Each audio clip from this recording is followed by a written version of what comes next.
বর্তমান আমাদের এই বাংলাদেশ দল কথা বলে বেশি, কাজ করে কম।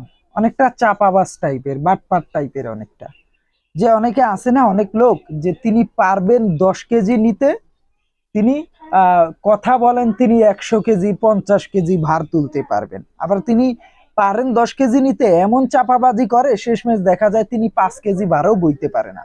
তো বর্তমান বাংলাদেশ দলের পরিস্থিতি হচ্ছে এই রকমই, যে তারা কাজের থেকে কথা বলে বেশি, আর তাদের যেই কাজটা সেই কাজটা তারা পারে না।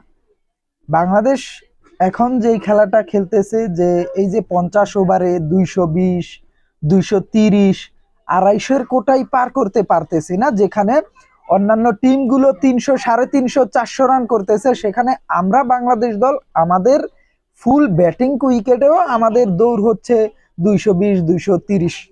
এটাই হচ্ছে রিয়েলিটি বাংলাদেশ ক্রিকেট দলের, এটাই হচ্ছে বর্তমান বাস্তবতা।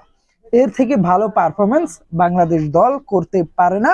এটা আপনি মেনে নেন, এটা আপনি বিশ্বাস করেন, আপনার কষ্ট কম হবে। কারণ বর্তমান বাংলাদেশ দল তারা যেই খেলাটা খেলতেছে এটাই তাদের রিয়েলিটি, এটাই তাদের সক্ষমতা।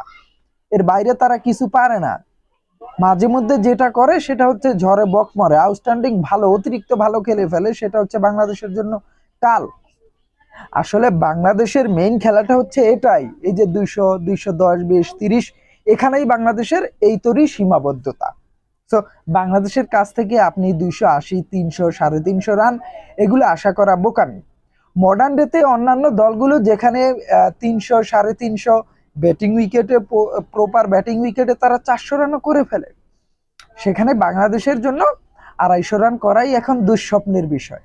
সো বাংলাদেশের আসল চরিত্রটাই হচ্ছে এটা, আসল সক্ষমতাটাই হচ্ছে এটা। বাকি যেগুলো বলবে, বাকি যেগুলো করবে, সেগুলো হচ্ছে তাদের চাপাবাজি, বাটপারি, সিটারি।